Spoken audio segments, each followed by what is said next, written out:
우리가 인생을 살아가다 보면 나 자신이 너무나 부족하고 연약해서 내 인생은 늘 미완성인 것처럼, 늘 불완전한 것처럼 느껴지는 바로 그러한 때가 있습니다.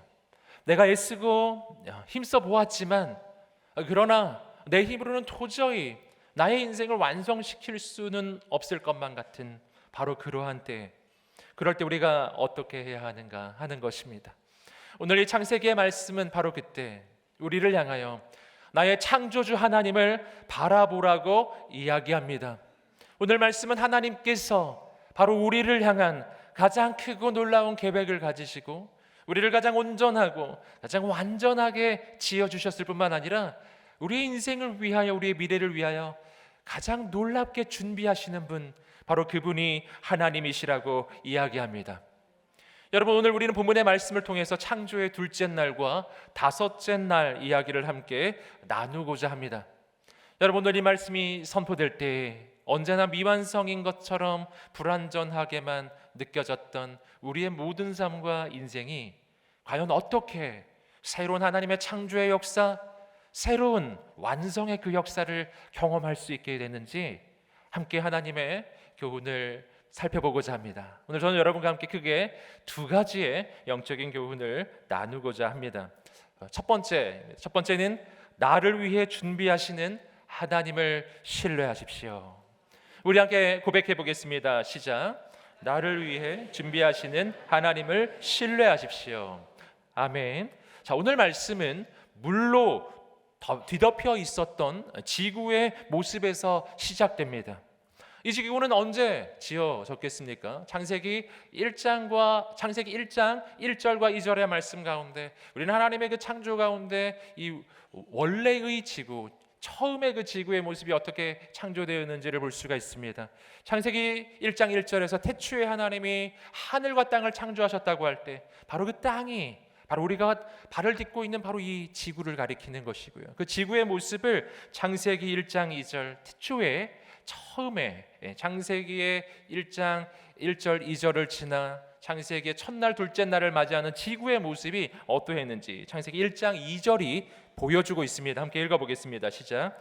땅은 형태가 없고 비어 있었으며 어둠이 깊은 물 위에 있었고 하나님의 영은 수면 위에 움직이고 계셨습니다. 말씀에서 보시는 것처럼 태초의 지구, 이것은 물로 뒤덮여 있는 형태였던 거예요. 어둠 가득한, 그리고 물로 뒤덮여 있었던 이 형태 가운데 첫째 날에 빛이 있으라 하셨고 그 빛이 비추어지고 어둠은 떠나갔던 것입니다. 그리고 오늘 말씀은 바로 둘째 날의 역사를 보여주고 있습니다. 우리 함께 둘째 날, 우리 6절부터 8절까지의 말씀을 다시 읽어보겠습니다. 시작. 하나님께서 말씀하시기를 물과 물이 나누어지라 하셨습니다. 이처럼 하나님께서 공간을 만드셔서 공간 아래의 물과 공간 위의 물을 나누시니 그대로 됐습니다. 하나님께서 이 공간을 하늘이라 부르셨습니다. 저녁이 되고 아침이 되니 둘째 날이었습니다. 아멘. 자, 둘째 날이 되었을 때 하나님께서는 이 물로 뒤덮여 있었던 이 지구 가운데 그 물을 하늘 위에 있는 물과 하늘 아래에 있는 물로 나누셨습니다. 말씀을 보시면 공간 아래에 있는 물과 공간 위의 물로 나누셨고 바로 그 공간을 하늘이라 이렇게 부르신 것이죠. 오늘 말씀에서 이야기하는 바로 이 부분에서 말하는 이 하늘은요, 해와 달과 별이 있는 저 우주 공간을 이야기하는 것이 아니죠. 여기서 말하는 이 공간이란 지금 우리가 숨을 쉬면서 살고 있는 바로 이 대기권을 이야기하는 거예요. 눈에 보이지 않지만 분명히 이 공간에는 공기로 차 있습니다. 그러니까 오늘 창조의 둘째 날, 지금 하나님께서는 매우 중요한 것을 우리에게 주셨는데 그것은 바로 이 대기권 안에 이루어져 있는 바로 이 공기를 주신 것이죠. 여러분, 먼저 여기서 우리가 생각해 볼 것은 바로 이 대기권, 우리가 하늘이라 부르는 바로 이 대기권이에요. 이것은 눈에 보이지 않지만 우리의 생존에 있어서 너무나 중요한 역할을 하는 것입니다. 왜냐하면 이 대기권 안에는 우리가 숨을 쉴 때 반드시 필요한 산소가 들어있기 때문이에요. 하나님께서는 이 공기 가운데 약 21%의 산소를 언제나 유지하고 계십니다. 그 농도를 유지해 주셔서 모든 사람들이 숨을 쉴 수 있게 지금 해 주신 것이죠. 여러분, 바로 이 대기권이 가지고 있는 아주 중대한 또 한 가지의 역할은요, 이 대류라고 하는 것이 있습니다.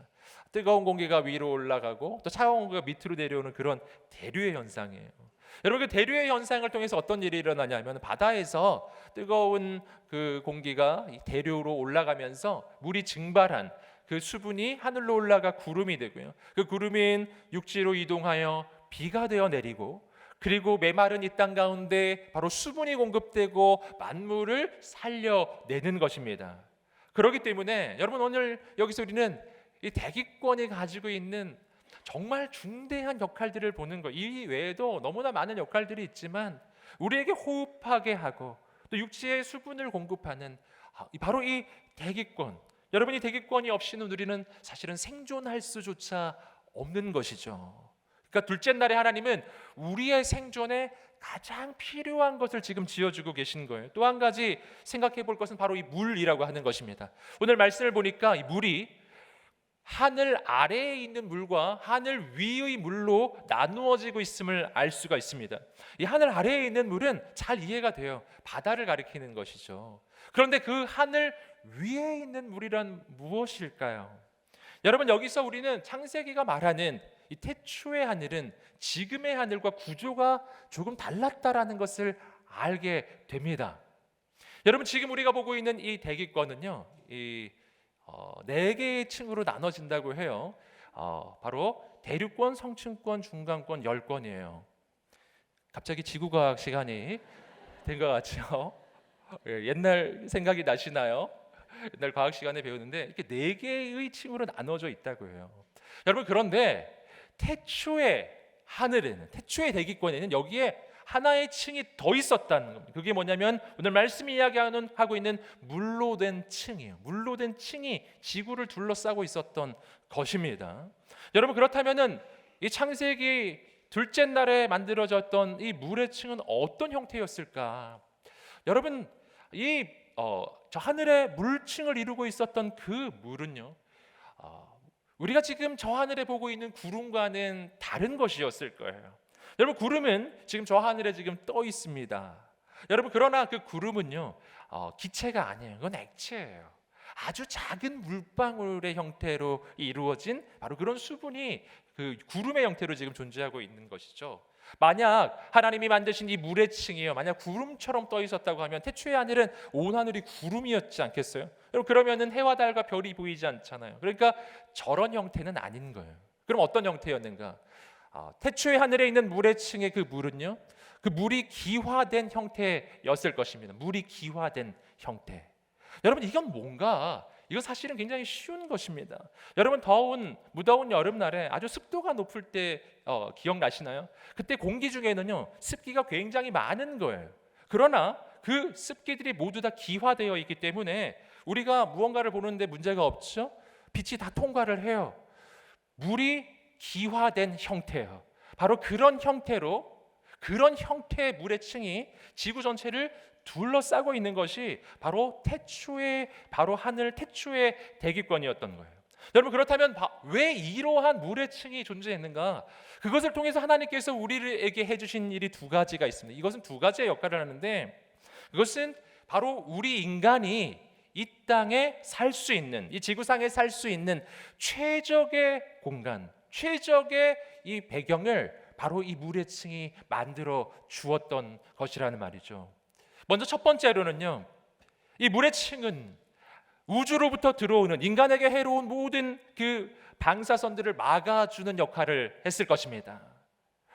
그래서 모든 그 방사선으로부터 안전하게 이 지구를 지켜주는 보호막이 된 것이죠. 또 한 가지의 역할은요, 온실 효과를 통해서 전 지구를 따뜻하고 온난한, 그래서 인간이 살기에 최적의 기후가 전 지구에 형성이 됐을 거예요. 지금은 극지방은 춥고 적도지방은 너무 더워서 인간이 살 수가 없잖아요. 하지만 태초에는 그렇지 않았을 것입니다. 이 물의 층이 지구를 보호하고 전 지구의 기후를 따뜻하고 온난하게 만들어주면서 추운 것도 없고 더운 것도 없고 정말 전 지구가 가장 쾌적한 상태였을 것입니다.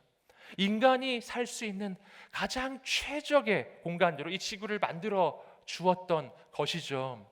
여러분, 이것을 우리가 어떻게 알 수가 있냐면요, 그럼 창세기 족보를 보시면은 노아 홍수 이전에 인간의 수명이 800세, 900세를 가는 것을 볼 수가 있습니다. 여러분 여기서 우리는 추정을 해볼 수가 있는 거예요. 그때 우리의 그 조상들이 살았던 이 지구의 상황과 환경은 지금과 너무 달랐다라는 거예요. 바로 이렇게 이 물의 층으로 완벽한 보호 아래에 있는 바로 그러한 지구요. 인간이 살 수 있는 최고의 환경을 가지고 있는 그런 지구요. 그러니까 인간의 수명이 너무나 길었던 거예요. 여러분 그런데 그 물의 층이 이 땅으로 쏟아져 내리는 순간이 있었어요. 그래서 지금은 존재하지 않는 겁니다. 지금은 존재하지 않아요. 언제 쏟아졌는가?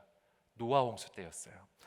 성경은 그것을 증언하고 있습니다. 창세기 7장 11절 12절 말씀입니다. 창세기 7장 11절 12절 말씀 읽어보겠습니다. 시작. 노아가 600세 되던 해의 둘째 달 17일 그날에 거대한 기품의 샘들이 한꺼번에 터지고 하늘의 창들이 열려 비가 40일 밤낮으로 땅에 쏟아졌습니다. 자, 말씀을 보니까 아주 독특한 표현이 하나가 나와 있습니다. 하늘의 창들이 열렸다고 이야기하고 있어요. 하늘로부터 비가 쏟아져 내리는데 지금의 이런 비가 아닌 것입니다. 원래 지구를 둘러싸고 있었던 그 물의 층, 그 물의 층이 기화되어 있었던 그 물이 다 액화가 되면서 이 땅으로 쏟아져 내렸던 바로 그 순간이, 이것이 바로 홍수의 심판이었는데, 여러분 바로 그때 이 지구를 보호하고 있던 그 보호막이 사라진 거예요. 그리고 인간을 향한 그 완벽한 보호가 사라지면서 바로 그때로부터 인간의 수명은 급격히 떨어져요. 족보를 보시면 인간의 수명이 거기서부터 떨어지기 시작해서 거의 지금과 비슷한 수준으로 떨어지게 되는 것을 볼 수가 있습니다. 여러분, 이 물의 층은 사라졌지만 그러나 하나님께서 우리에게 주신 이 물의 기능은 여전히 유효한 것이죠.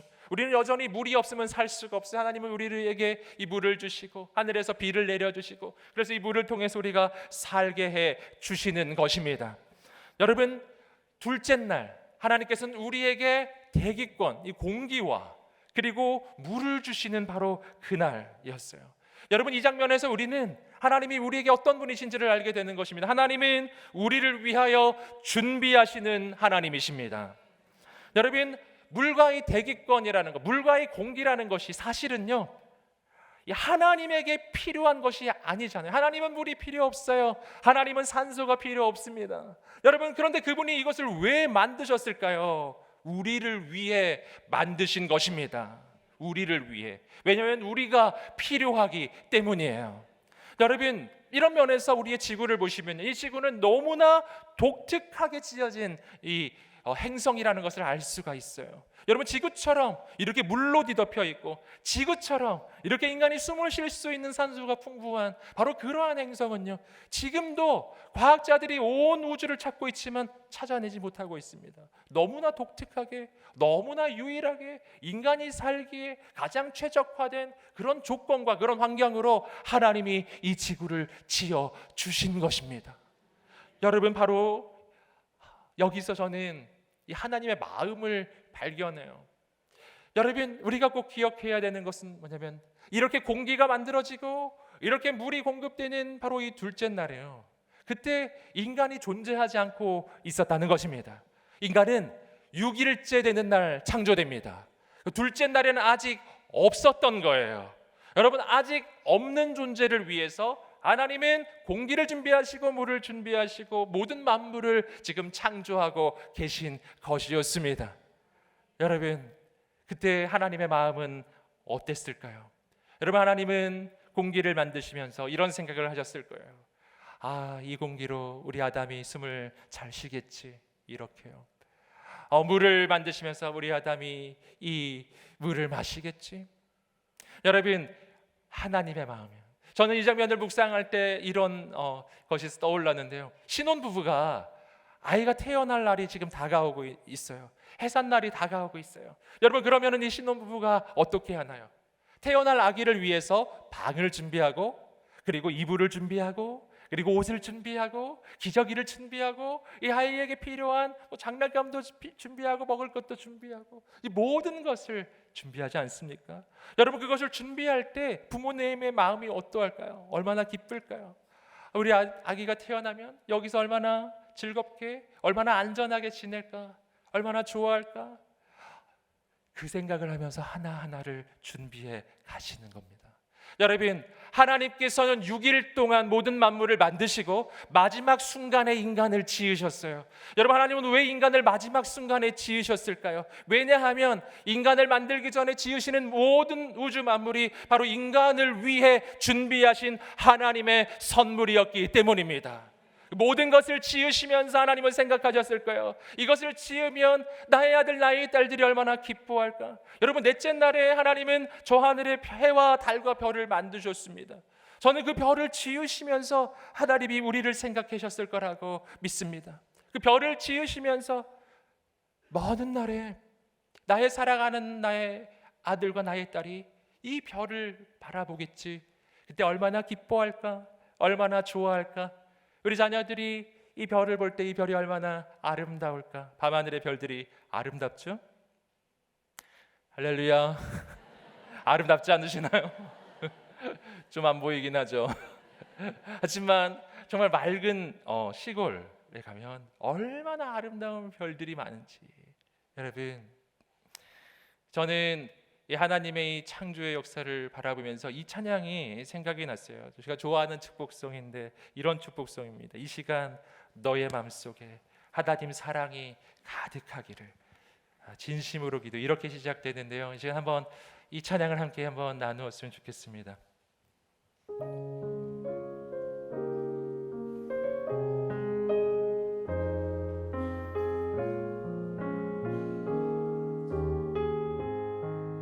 가슴에 손을 얹고 한번. 이 시간 너의 맘속에 하나님 사랑이 가득하기를 진심으로 기도해 간절히 소망해 하나님 사랑 가득하기를. 하나님은 너를 사랑해 얼마나 너를 사랑하시는지. 너를 위해 저 별을 만들고 세상을 만들고 아들을 보냈네. 오래전부터 널 위해 준비된 하나님의 크신 사랑.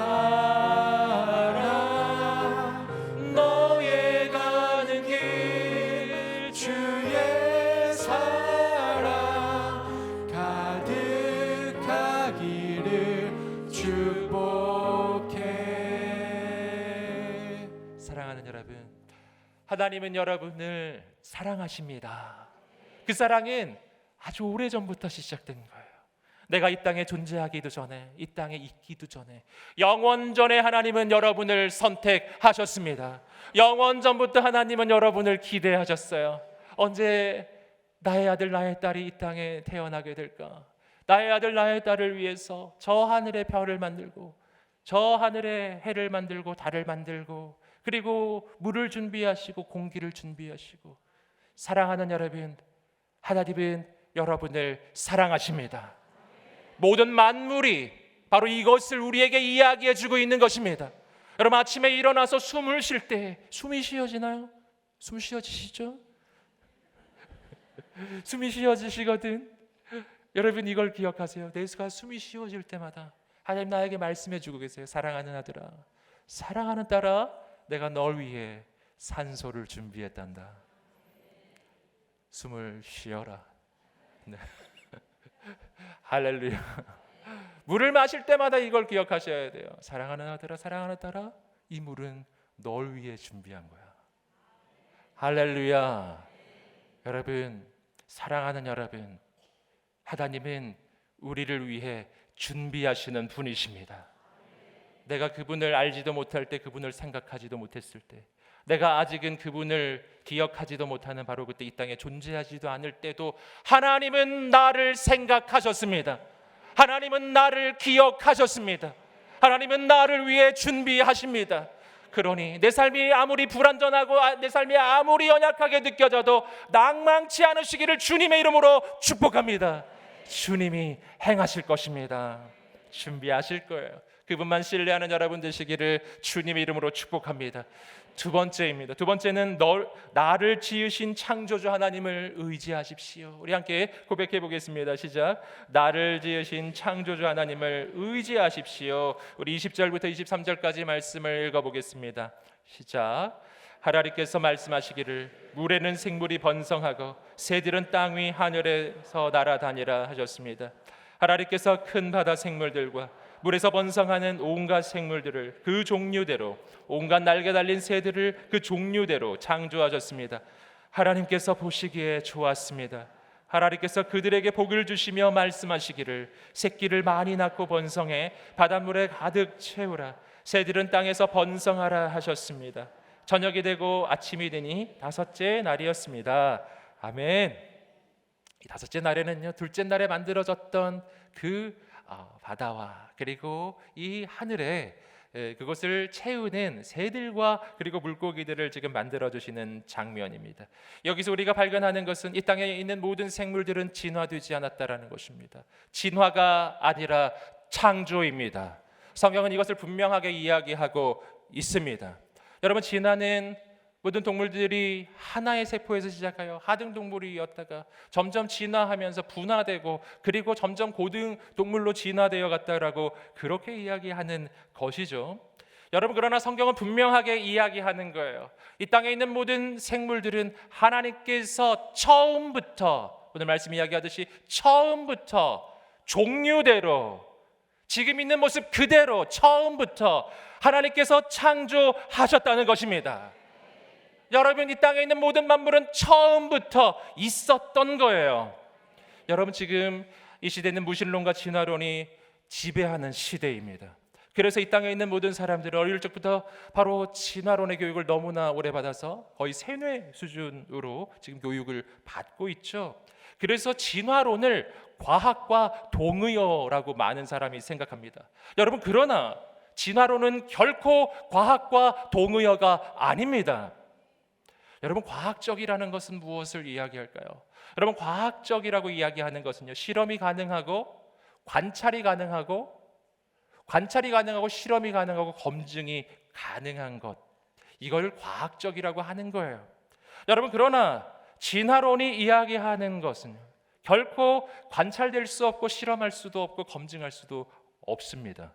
왜냐하면 진화는 기본 시간 단위가 수십만 년, 수백만 년, 수천만 년의 그 오랜 세월을 전제하는 거예요. 그 누구도 수십만 년 살아본 사람 없습니다. 그 누구도 수백만 년 살아본 사람이 없는 거예요. 그렇기 때문에 진화론이 하는 모든 주장은 관찰되지 않고 바로 실험될 수 없고 결코 검증할 수 없습니다.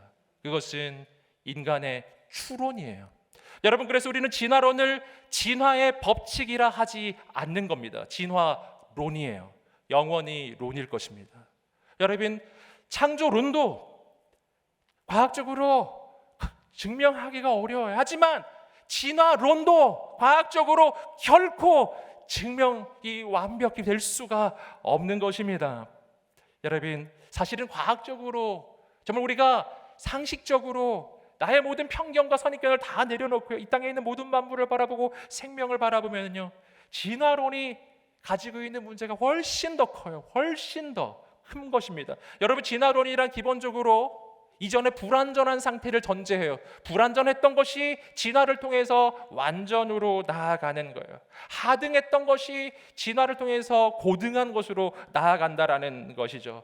여러분, 기본적으로 불완전이 전제되는데, 여러분, 그러나 약육 강식의 이 자연 세계에서요, 여러분, 진화의 과정 중에 있는 불완전한 중간 단계에 어떠한 존재가 있다라면요, 결코 살 수가 없는 겁니다. 예를 하나 들어보시겠습니다. 오늘 본문에서 우리가 지금 새를 다루고 있는데, 여러분, 하나님께서는 새는 태초에 원래 하나님이 새로 창조하셨다라고 얘기해요. 얼마나 단순해요. 얼마나 분명합니까? 여러분, 진화론은 그렇게 말할 수가 없어요. 우리가 배운 바로는 파충류가 새가 됐다고 이야기하지 않습니까? 새로 진화했다고요. 여러분, 그러나 이것은 말은 그럴듯하기도 하지만 조금만 생각해보면 그게 될까라는 생각이 듭니다. 여러분, 파충류를 생각해보세요. 네 발로 땅에서 기어다니는 파충류가 있었는데 뭐 두 발로 서는 파충류가 간혹 예전에 있었던 것 같기도 하죠. 그런데 어찌 됐건 앞다리 두 개가 날개가 되는 순간이 있어야 돼요.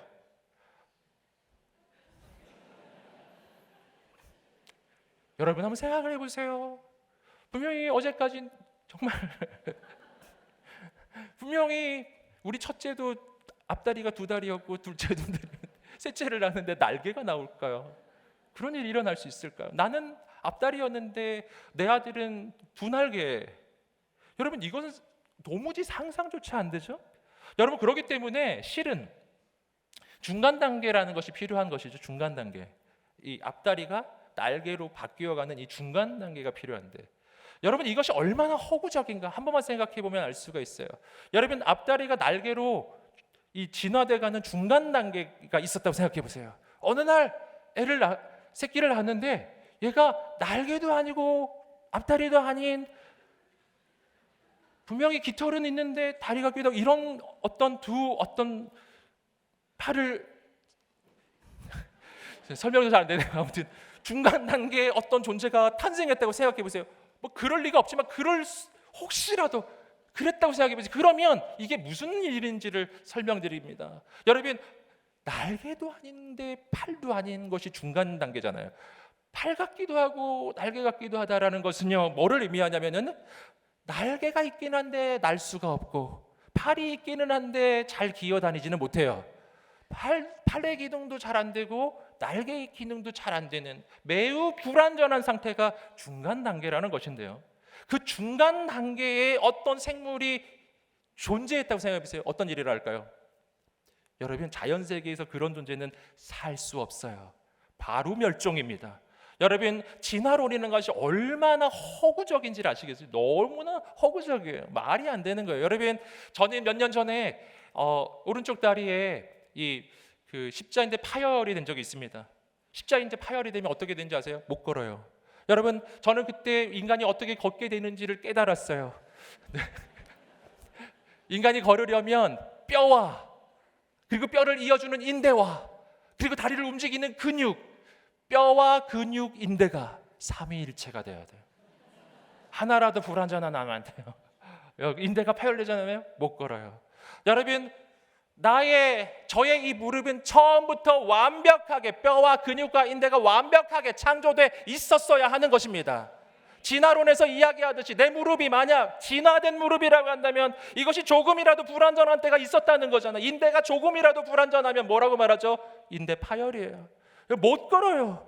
여러분, 하나님께서 창조하신 모든 생물은요, 조금이라도 불완전했던 때가 존재하면 멸종입니다. 처음부터 완전해야 하는 것입니다. 여러분, 성경은 분명히 말해요. 하나님은 우리의 인생을 처음부터 완전하게 지어 주셨습니다. 이 땅에 있는 모든 생물들은 처음부터 완벽한 모습으로 창조된 거예요. 새는 새로, 파충류는 파충류로, 포유류는 포유로, 물고기는 물고기로, 조개는 조개로. 할렐루야. 인간은 하나님의 형상으로 분명하게 종류대로 지어주셨다고 성경이 이야기하고 있습니다. 사랑하는 여러분, 우리 가운데 그 영적 확신이 있게 되기를 주님의 이름으로 축복합니다. 여러분, 바로 그 영적인 이 확신을 가지기 시작할 때 우리는 우리의 인생을 바라보는 관점이 달라지기 시작하는 거예요. 여러분, 하나님께서는 우리의 인생을 처음부터 완전하게, 처음부터 온전하게 지어 주신 것입니다. 여러분, 그렇기 때문에 오늘 우리의 인생을 바라보면서 낭망이 찾아올 때, 절망이 찾아올 때, 나의 부족함을 바라보면서 나의 인생은 언제 온전하게 될까라는 생각이 들기 시작할 때 이 하나님의 음성을 들으십시오. 사랑하는 아들아, 사랑하는 딸아, 나는 너를 처음부터 완전하게 지었단다. 난 처음부터 너를 완성품으로 지었단다. 너는 미완성품이 아니란다. 사랑하는 여러분, 이 음성을 우리가 붙잡게 되기를 주님의 이름으로 축복합니다. 그렇다면 우리는 오직 오늘 왜 나는 불완전하게 느끼는가? 그 까닭은요, 내가 죄로 인해서 나의 가능성을 잃어버렸기 때문이에요. 오늘 예수 그리스도를 만나고 나의 죄의 사함을 받고 내 인생이 변화되기 시작할 때 우리는 하나님께서 나를 향해 가지고 계셨던 원래의 그 완벽한 계획과 완전한 하나님의 그 뜻을 알게 될 것이고, 하나님의 완전한 가능성은 우리의 인생 가운데 펼쳐지기 시작할 것입니다. 여러분, 그 하나님의 소망을 품으시기를 주님의 이름으로 축복합니다. 여러분, 오늘 본문의 말씀은 이 대기권 안에 하나님이 새들을 만드시고 그 새들이 저 하늘을 창공을 비상하는 모습을 보여주고 있습니다. 여러분, 이것은 오늘 우리를 향한 하나님의 또 다른 메시지예요.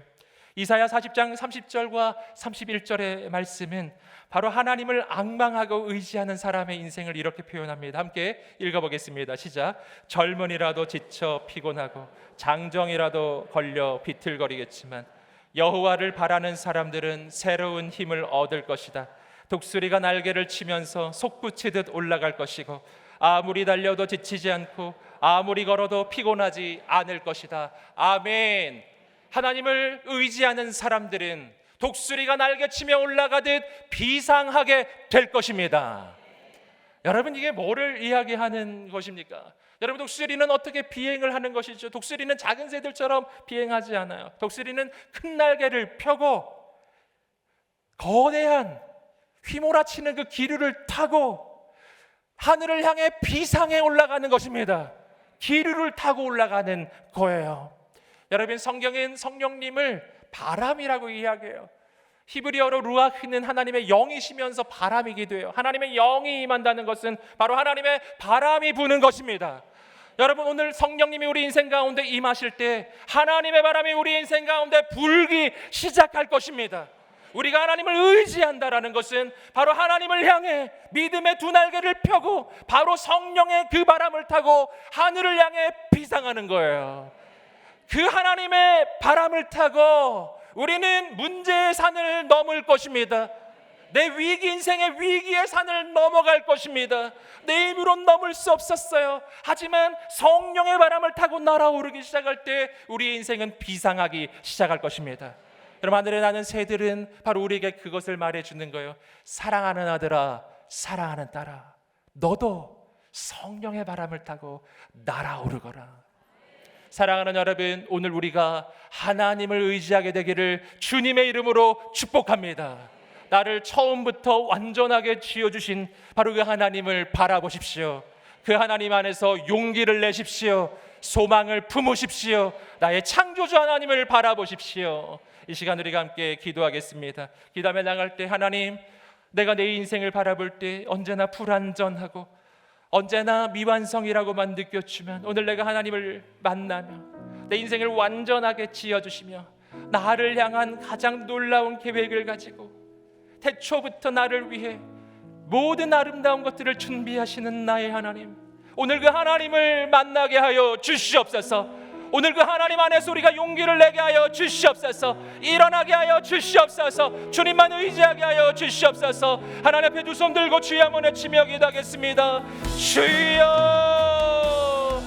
할렐루야. 하나님 아버지, 오늘 우리가 그 하나님만 바라보게 하여 주시옵소서. 나를 지으신 나의 하나님, 나의 창조주 하나님, 나를 완전하게 지으신 하나님, 나를 위하여 가장 놀라운 것들을 준비하시는 나의 하나님, 바로 그 하나님만 바라보게 하여 주시옵소서. 하나님, 용기를 주옵소서. 소망을 주옵소서. 하나님만 의지하게 하여 주시옵소서. 하나님만 붙잡게 하여 주시옵소서. 나의 창조자 하나님만 바라보게 하여 주시옵소서. 하나님만 붙잡습니다. 거룩한 성령의 바람을 타고 오늘 우리의 인생이 비상하게 하여 주시옵소서. 오 하나님, 감사합니다. 사랑하는 주님, 감사합니다. 나를 향한 가장 놀라운 계획을 가지고 나를 위하여 준비하시며 나를 가장 온전하고 아름답게 지으신 나의 하나님을 찬양합니다. 오늘 내가 그 창조자 하나님을 만나게 하여 주시옵소서. 모든 두려움이 떠나가게 하여 주시옵소서. 하나님만 의지하게 하여 주시옵소서. 주께서 우리를 통하여 행하실 모든 놀라운 역사를 기대하며 예수님의 이름으로 기도드립니다. 아멘. 우리 하나님께 감사의 박수를 올려드리겠습니다.